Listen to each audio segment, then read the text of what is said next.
오늘 우리에게 주시는 하나님의 말씀은 이사야서 61장 1절로 3절 말씀입니다. 구약성경 이사야 61장 1절로 3절 말씀입니다. 이 계시의 말씀을 봉독할 때 다 함께 살아계신 하나님의 음성을 들으실 수 있기를 바랍니다. 주 여호와의 영이 내게 내리셨으니 이는 여호와께서 내게 기름을 부으사 가난한 자에게 아름다운 소식을 전하게 하려 하심이라.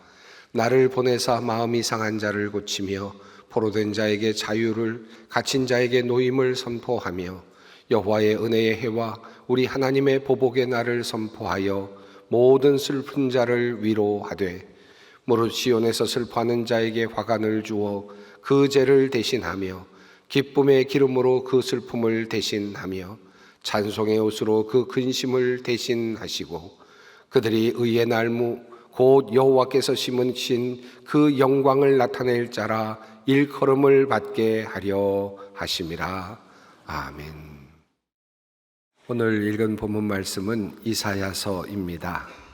선지자 이사야는 남유다에서 활동하였던 선지자였습니다. 주전 730년경부터 활동을 했던 그런 선지자로 알려져 있습니다. 오늘 읽은 이사야서는 실은 역사적으로 보면 약 한 200여 년에 걸친 거대한 이야기를 우리에게 전해주고 있습니다. 주전 730여 년부터 시작된 이사야의 예언 활동, 그리고 그 당시의 이야기, 그 이야기를 전하는 것이 이사야서 1장부터 39장까지 내용이라면, 또 이어지는 40장부터 55장까지의 이야기는 훌쩍 시간이 뛰어넘어서 바벨론 포로로 잡혀가 있는 상황 속에서 하나님께서 주시는 그런 예언의 말씀입니다. 그리고 또 이어지는 56장부터 66장까지의 이야기는 또다시 훌쩍 시간이 넘어서서 이제 포로에서 귀환을 한 후에 예루살렘에서 이스라엘 백성들이 받게 되는 하나님의 말씀입니다. 그러므로 이사야서는 매우 긴 역사적 상황을 그 배경으로 하고 있습니다. 가히 이사야로부터 시작된 역사서 하나의 전집이라고도 할 수 있을 만큼의 긴 시간을 다루고 있는 그러한 예언서라고 할 수 있겠습니다. 오늘의 본문 말씀이 있는 이 61장 부분은 이사야서의 세 번째 단락에 해당되는 본문입니다. 즉 유다의 백성들이 바벨론의 포로로 잡혀갔다가 다시 예루살렘으로 돌아온 다음에 이제 포로의 생활을 마치고 황폐한 예루살렘에서 이제 받게 되는 하나님의 말씀이라고 할 수 있겠습니다. 백성들은 포로에서 돌아왔습니다마는 그러나 예루살렘 성읍과 성전은 거의 완전히 폐허가 된 상태였습니다. 백성들은 여전히 가난에서 벗어날 수 없었고요.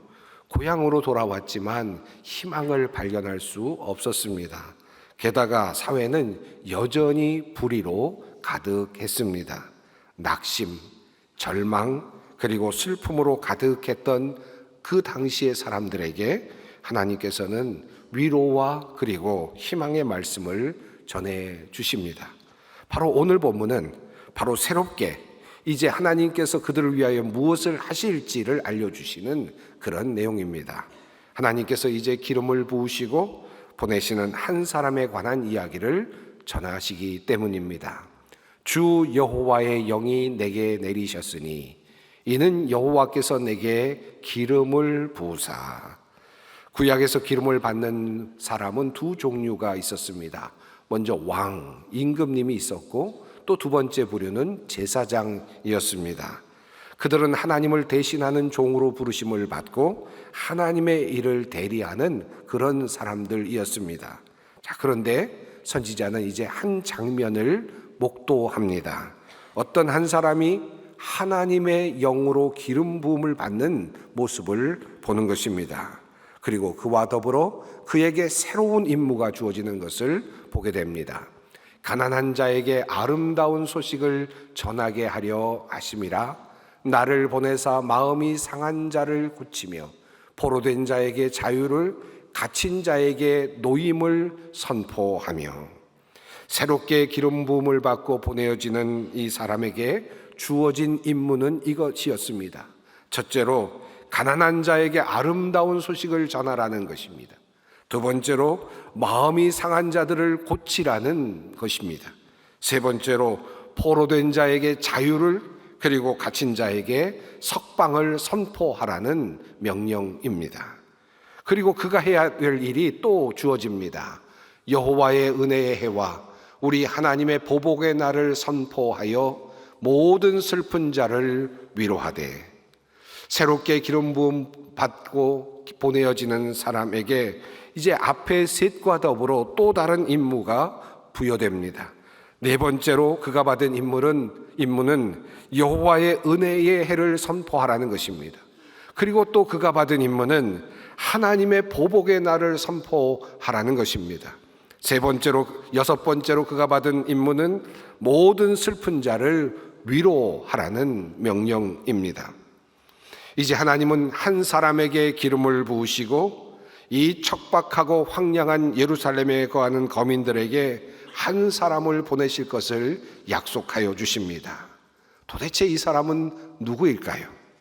아마도 이 말씀을 듣고 있었던 수많은 유다의 백성들은 이 사람이 누구일지 기대했을 것입니다. 이 사람이 언제 올까 기대했겠죠. 궁금했을 것입니다. 그들은 그들이 살고 있는 시간 안에 그분이 오기를 기다렸겠지만 그분은 그들이 살고 있었던 주전 6세기에는 나타나지 않았습니다. 그 다음에도 오랜 시간 기다렸지만 그런 분은 나타나지 않았습니다. 약 600여 년의 시간이 흘러갑니다. 수백 년의 시간이 그대로 흘러갔습니다. 그들의 희망, 하나님의 그 예언의 말씀이 마치 사라지는 것 같이 보여졌던 바로 그쯤에 예수 그리스도께서 탄생하십니다. 그리고 예수님은 이제 30년의 그 시간을 보내시고 공적 생애로 들어가십니다. 사탄에게 40일 금식 이후에 시험을 받으시죠. 그리고 공적 생애로 들어가시는 이야기가 누가복음 4장에 나옵니다. 예수님은 처음으로 나사렛 회당 안으로 들어가십니다. 그리고 그것에서 말씀을 증거하십니다. 이사야서의 말씀을 읽지요. 그 말씀이 바로 오늘 읽은 말씀인 이사야서 61장 1절로 2절 말씀이었습니다. 성경은 이렇게 전합니다.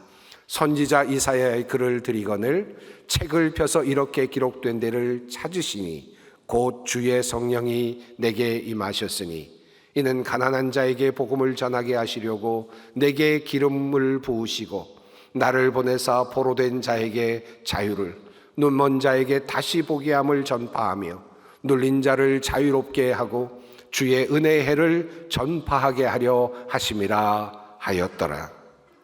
자, 이 말씀을 가지고 이제 사람들은 예수님께서 어떤 해석을 하실까 궁금해하며 기다리던 상황에서 예수님은 이렇게 말씀을 하십니다. 이 성경 말씀이 너희가 듣는 가운데서 오늘 이루어졌다. 예수님은 당당하게 그리고 단호하게 이 이사야서에 하신 말씀이 자신 안에서 이루어졌음을 분명하게 선포하십니다. 그리고는 공적 생애를 시작하셨습니다. 그러므로 오늘 이사야서의 이 예언의 말씀은 예수님이 누구신지를 우리에게 분명하게 알려주고 있는 예언의 말씀이라 할 수 있겠습니다. 우리는 대림절을 지금 보내고 있습니다. 세 번째 주일입니다. 대림절을 맞을 때마다 우리는 예수님을 기다립니다. 오신 예수님을 기억하고 그리고 다시 오실 예수님을 기다린다 합니다. 도대체 우리는 어떤 예수님을 기다리는 것입니까? 그분은 우리에게 어떤 분이십니까? 그분은 우리에게 오셔서 무엇을 하실 수 있는 분이십니까? 우리는 예수님에게서 무엇을 기대할 수 있습니까? 우리는 이 대림절을 보내면서 그 예수님에게서 어떤 것을 기대하며 기다리고 있는 것입니까? 이 질문에 대한 대답이 바로 역으로 오늘 본문 속에, 오늘 예언의 말씀 속에 잘 드러나 있습니다. 오늘은 이 말씀을 좀 더 깊이 살펴보려고 합니다. 자, 이 본문을 통해서 우리 예수님께서 어떤 분이신지를 보다 더 확실하게 알 수 있기를 바랍니다. 첫째로 우선 예수님은 가난한 자에게 아름다운 소식을 전하시는 분이셨습니다. 예수님은 마국간 구유 위에 태어나셨죠. 그분은 태어나면서 가난한 자들 편에 서 계셨습니다. 그의 탄생의 소식은 들에서 양을 치던 가난한 목자들에게 제일 먼저 전해졌습니다. 이후 예수님은 가난한 마을 나사렛에서 목수의 아들로 자라나셨습니다. 공생애를 시작하셨을 때 주님은 가난한 자들과 함께 있기를 좋아하셨고 가난한 자들을 불쌍히 여기셨습니다. 고아와 과부를 불쌍히 여기셨고 그리고 연약한 자들 그들과 함께 하기를 좋아하셨고 배고파하는 사람들을 먹이고 싶어 하셨습니다. 하지만 예수님께서 생각하시는 이 가난한 사람은 단지 물질적으로만 가난한 사람이 아니었습니다. 예수님께서 다가가신 사람들 중에는 영적으로, 정신적으로 가난했던 사람들도 많았습니다. 물질적으로 부자였지만 영적으로 가난했던 세리에게 주님은 다가가셨죠. 세리장 삭개오의 집에도 들어가셨습니다. 당시 사람들에게 무시당하고 멸시당하던 창기들에게도 다가가셔서 그들과 친구가 되어 주셨습니다. 그리고 예수님께서는 죄인들과 함께 식사하기를 즐겨 하셨습니다. 그야말로 죄인들의 친구가 되셨고 가난한 자들의 친구가 되어 주셨습니다. 바로 그분이 예수 그리스도이십니다. 가난한 자들에게 아름다운 소식을 전하는 사람, 바로 그분이 예수 그리스도이십니다. 가난한 자들을 물리치지 아니하시고 그들과 함께 해주시는 분이 바로 예수 그리스도이십니다. 둘째로 예수님은 마음이 상한 자를 고치십니다. 복잡하고 부도덕한 과거로 인하여 사람들의 눈을 피해 대낮이 되어서야 물을 길러 나와야 했던 바로 그 사마리아 여인. 그런데 그 사마리아 여인을 예수님께서는 찾아오십니다. 주님께서 찾아주시고 그의 복잡한 과거를 정확히 알고 계셨음에도 불구하고 주님은 그 사람을 정죄하지 아니하시고 영원히 목마르지 아니하는 생수에 대한 말씀을 전하시며 그 여인의 영적 갈망을 채워주셨습니다. 상한 마음에 위로를 주신 것입니다. 38년 동안이나 베데스다 목가에서 절망하고 있었던 병자, 물이 움직일 때에 나를 못에 넣어주는 사람이 없어 내가 가는 동안에 다른 사람이 먼저 내려가나이다. 억울함을 토로하고 있는 예수님 앞에서 그 억울함을 고자질하듯이 얘기하였던 그 사람에게 주님께서는 다가가셔서 그를 고쳐주시고 그를 걸어가게 해 주셨습니다. 그 억울하고 상처났던 그 마음에 치유를 더하여 주시고 몸도 고쳐주시고 그의 마음도 고쳐주셨습니다. 예수님을 3번이나 부인하고 디베라 바닷가의 어부로 돌아갔던 베드로, 예수님께서는 그를 멀리하지 아니하시고 그를 배척하지 아니하시고 도리어 찾아가십니다. 그리고 다시 그를 부르시고 그를 다시 용서하시며 그리고 새로운 소명을 부여해 주셨습니다. 마음이 상한 자들, 그리고 지친 사람들, 실패한 사람들, 주님께서는 그들을 찾아가셔서 위로하시고 그들의 마음을 싸매어 주시고 그들을 고쳐주시고 그들을 다시 세워주셨습니다. 그분이 바로 예수 그리스도이십니다. 셋째로 예수님은 포로된 자에게 자유를, 갇힌 자에게 노임을 선포하셨습니다. 거라사에 가셨을 때 마찬가지로 주님께서는 여러 번 귀신 들린 자에게서 귀신을 내어 쫓으시는 일을 하셨습니다. 거라사에 가셨을 때 오랫동안 옷을 입지 않고 집에도 거하지 아니하고 무덤의 사이에 사는 사람을 만납니다.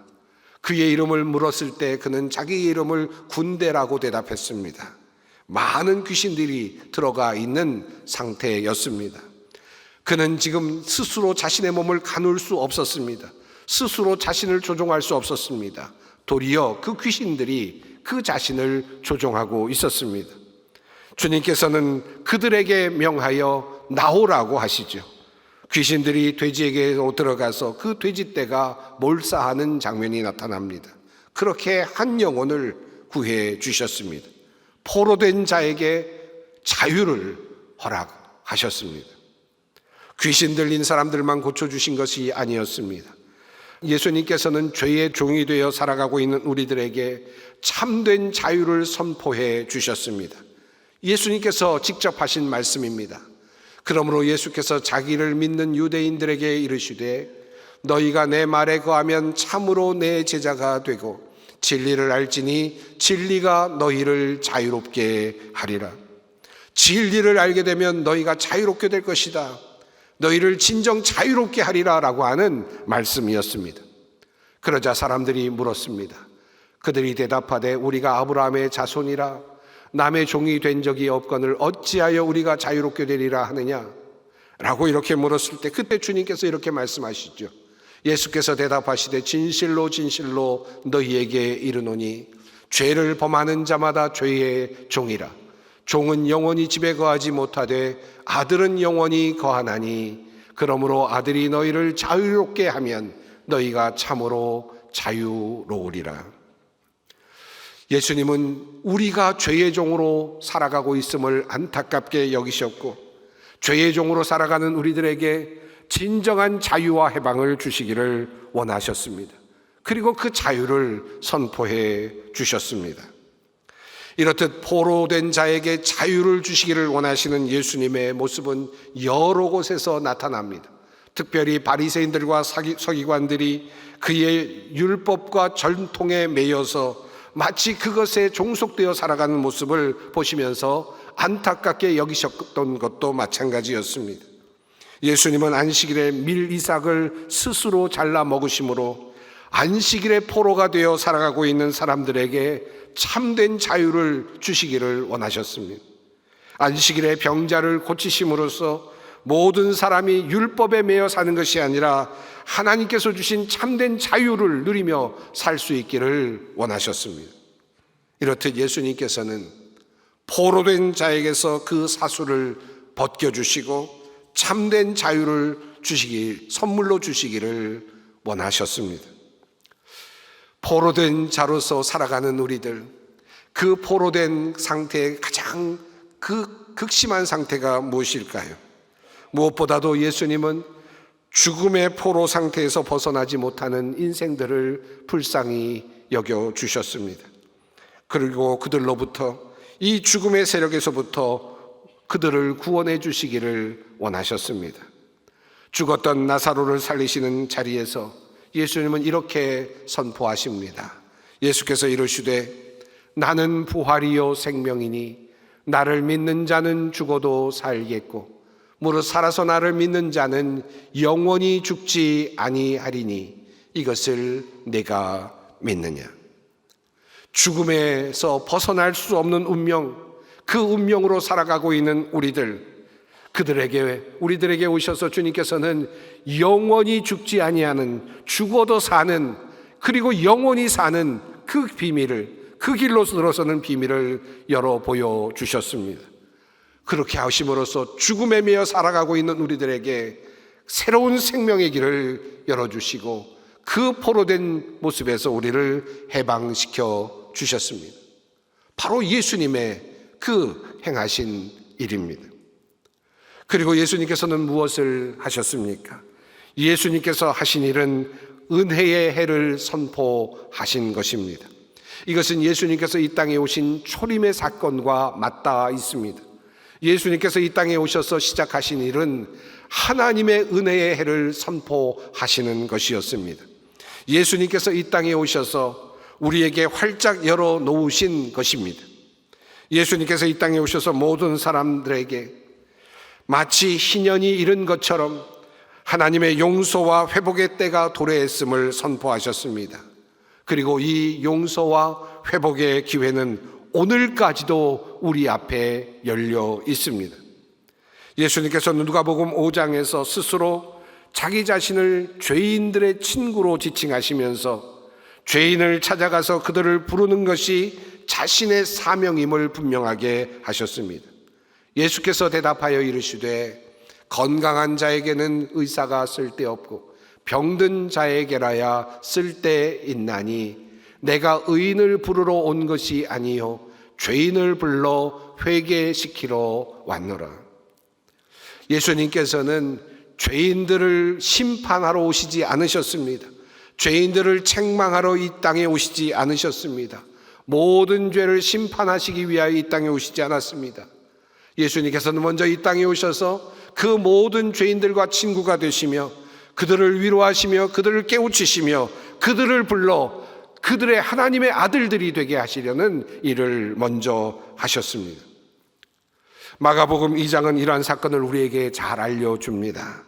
예수님께서 중풍병자를 고치실 때 육체의 질병을 고치시기 전에 먼저 죄의 용서에 대하여 말씀을 하십니다. 예수께서 그들의 믿음을 보시고 중풍병자에게 이르시되 작은 자야 내 죄 사함을 받았느니라 하시니, 이 이야기를 들은 주변 사람들이 어찌하여 예수님이 이런 불경한 말을 할 수 있는가 의아해하고 있을 때 예수님은 직접 이렇게 말씀하셨습니다. 중풍병자에게 내 죄 사함을 받았느니라 하는 말과 일어나 내 상을 가지고 걸어가라 하는 말 중에서 어느 것이 쉽겠느냐? 그러나 인자가 땅에서 죄를 사하는 권세가 있는 줄을 너희로 알게 하려 하노라. 예수님께서 이 땅에 오신 이유는 우리의 죄를 용서하시기 위함이라는 말씀입니다. 그 권한을 가지시고 이 땅에 오셔서 죄인들의 죄를 용서하시고 그리고 하나님에서부터 벗어나 있는 사람들에게 은혜의 해를 선포하신 것입니다. 바로 예수님은 그렇게 우리를 은혜의 자리로 이끌어 주시는 분이십니다. 예수님은 가늠하다 붙잡힌 여인이 돌에 맞아 죽을 위기에서 그녀를 구해 주시면서 이렇게 말씀하셨습니다. 나도 너를 정죄하지 아니하노니 가서 다시는 죄를 범하지 말라. 정죄하실 수 있는 유일한 분이신 바로 그 예수님께서 가늠하다 현장에서 붙잡힌 그 여인에게 말씀하신 그 말씀, 나도 너를 정죄하지 아니한다 라고 하는 이 말씀은 참으로 은혜로운 말씀이 아닐 수 없습니다. 아마도 오늘 주님께서는 우리들에게 이런 말씀을 하실 것 같습니다. 우리의 죄를 보시지 아니하시고 우리의 허물을 보지 아니하시고 나도 너를 정죄하지 아니하노니 라는 말씀으로 오늘도 우리를 부르시고 은혜를 베풀어 주시는 것입니다. 삭개오가 예수님 앞에서 자신의 가진 재산의 절반을 가난한 자에게 나누어 주겠다라고 말했을 때 예수님은 단호하게 이렇게 선포하시지 않습니까? 예수께서 이르시되 오늘 구원이 이 집에 이르렀으니 이 사람도 아브라함의 자손이미로다. 세리장, 사람들의 욕을 먹고 있었던 그런 죄인, 그 죄인이 조금이라도 하나님 앞에서 무엇인가를 하려고 하는 모습을 보면서 그도 이제 아브라함의 자손이라고 칭찬해 주시면서 은혜를 베풀어 주신 분이 바로 예수 그리스도이십니다. 그분은 자신이 십자가 위에 달리실 때 십자가에 자기 자신을 못 박은 이들까지도 용서해 달라고 기도하신 분이십니다. 예수께서 이르시되 아버지 저들을 사하여 주옵소서, 자기들이 하는 것을 알지 못함이니이다 하시더라. 예수 그리스도를 통하여 열려진 구원, 하나님의 은혜의 해, 바로 이것을 바울은 복음이라고 그렇게 선포합니다. 그리고 그는 이 복음을 위하여 자기 자신을 드렸습니다. 내가 복음을 부끄러워하지 아니하노니 이 복음은 모든 믿는 자에게 구원을 주시는 하나님의 능력이 됨이라. 예수님께서 이 땅에 오셔서 하신 일은 자신의 생명을 내어주심으로 하나님과 우리를 화목하게 하시고 우리 모두를 은혜의 해 안으로 들어서게 해 주신 것입니다. 이것이 바로 복음입니다. 이 일은 오늘까지도 우리에게 열려 있습니다. 다섯째로 예수님께서 하시는 일은 하나님의 보복의 날을 선포하시는 것입니다. 하나님의 보복의 날은 무엇입니까? 예수님께서 다시 오시는 바로 그날, 예수님의 심판의 날입니다. 예수님의 재림의 날입니다. 하나님의 은혜의 해가 예수님의 초림이라면, 예수님의 첫 번째 오심의 출발이라면, 하나님의 보복의 날은 예수님께서 마지막으로 오시는 재림의 날이 됩니다. 2000년 전 우리에게 오셔서 은혜를 선포하신 예수님은 지금까지도 그 은혜의 시간을 열어놓고 계십니다만, 그러나 언젠가 마침내 예수님은 그 은혜의 해를 멈추시고 보복의 날을 시작하실 것입니다. 이 보복의 날이 왜 위로가 될 수 있다는 말입니까? 이 땅에서 안타깝게 죽어갔던 수많은 사람들, 억울하게 살해되었던 수많은 사람들, 거짓에 희생되었던 수많은 사람들, 모함당하고 힘에 유린된 수많은 사람들, 힘없이 살다가 그렇게 죽어갔던 수많은 약자들, 그 모든 사람들의 눈물을 마지막에 주님께서 닦아주시기 때문입니다. 주님께서 그 일을 하실 것이라는 약속입니다. 약한 자를 강하게 하시고, 가난한 자를 부하게 하시고, 그리고 낮은 자를 높이시고, 우는 자를 위로하시는 주님의 날이 임하는 것입니다. 계시록은 이 날을 이렇게 묘사합니다. 그들이 다시는 줄이지도 아니하며 목마르지도 아니하고 해나 아무 뜨거운 기운에 상하지도 아니하리니, 이는 보좌 가운데 계신 어린 양이 그들의 목자가 되사 생명수 샘으로 인도하시고 하나님께서 그들의 눈에서 모든 눈물을 씻어 주실 것입니다. 우리가 살아가면서 너무나 많은 일들을 당합니다. 억울한 일들도 만납니다. 참으로 참혹한 일들도 만납니다. 그러나 주님께서는 그 보복의 날에 그 억울한 일들을 모두 풀어주시고 진정한 정의를 이루실 것입니다. 그분이 바로 예수 그리스도이십니다. 그리고 마지막으로 여섯 번째, 예수님은 모든 슬픈 자들을 위로하십니다. 예수님이 이미 이 땅에서 슬퍼하는 사람들과 함께 눈물을 흘려주셨습니다. 예수님은 우리의 고통을 치유하시는 분이십니다. 나사로가 죽었을 때 주님께서는 오셔서 함께 눈물을 흘려주셨습니다. 그리고 말씀하시죠. 내 말이 내가 믿으면 하나님의 영광을 보리라 하지 아니하였느냐. 나흘이나 되어서 냄새가 납니다 라고 말하는 그 마르다의 말 앞에서 주님께서 하신 말씀입니다. 예수님은 우리의 슬픔을 위로하기 위하여 이 땅에 오신 분이십니다. 그분은 우리가 사랑하는 사람을 잃고 눈물을 흘릴 때 함께 눈물을 흘리시고, 절망하고 아파하는 사람들 마음에 오셔서 위로해 주십니다. 네가 믿으면 하나님의 영광을 보리라. 우리 슬픔의 가장 마지막에 있는 슬픔이 무엇입니까? 죽음으로 인한 슬픔 아니겠습니까? 십자가에 달려 죽으시고 부활하심으로 모든 죽은 자의 첫 열매가 되신 주님은 모든 죽음 앞에서 울고 있는 사람들에게 울지 말라 하시고 슬퍼하지 말라 하십니다. 이것이 바로 우리 주님께서 주시는 선물입니다. 자, 많은 이야기를 말씀드렸습니다. 우리는 예수님을 기다립니다. 어떤 예수님을 기다립니까? 어떤 예수님이 내가 기다리고 있는 예수님입니까? 이사야서는 오늘 이 예언의 말씀으로 우리가 기다리는 예수님을 표현합니다. 주님께서 나에게 기름을 부으시니 주 하나님의 영이 나에게 임하셨다. 주님께서 나를 보내셔서 가난한 사람들에게 기쁜 소식을 전하고, 상한 마음을 싸매어 주시고, 포로에게 자유를 선포하고, 갇힌 사람에게 석방을 선언하고, 주님의 은혜의 해와 우리 하나님의 보복의 날을 선언하고, 모든 슬퍼하는 사람들을 위로하게 하셨다. 그분이 바로 예수 그리스도, 나의 주님이십니다. 슬퍼하는 사람들 위로받으십시다. 갇힌 자들 주님으로부터 해방을 경험하십시오. 그리고 주님의 오심을 기뻐하십시다. 이 대림절이 그러한 주님을 만나는 특별한 시간이 되시기를 바랍니다. 기도하겠습니다. 대림절 세 번째 주일, 우리가 기다리는 예수님이 어떤 분인지 다시 깊이 살펴보며 마음에 새기게 하시니 감사합니다. 주님만이 우리의 소망이시며 주님만이 우리가 바라볼 유일한 희망입니다. 가난한 자에게 기쁜 소식 주시고 마음이 상한 자의 마음을 싸매어 주시며 포로에게 자유를 선포하시며 주님 은혜의 해를 선포하시는 주님을 찬양합니다. 마지막 날에 우리는 믿습니다.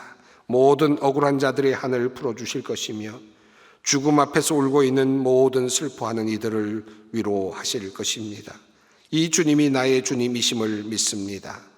이 믿음으로 이 혼란스럽고 고통스러운 세상을 넉넉히 이기며 살아가게 하옵소서. 예수님의 이름으로 기도드립니다. 아멘.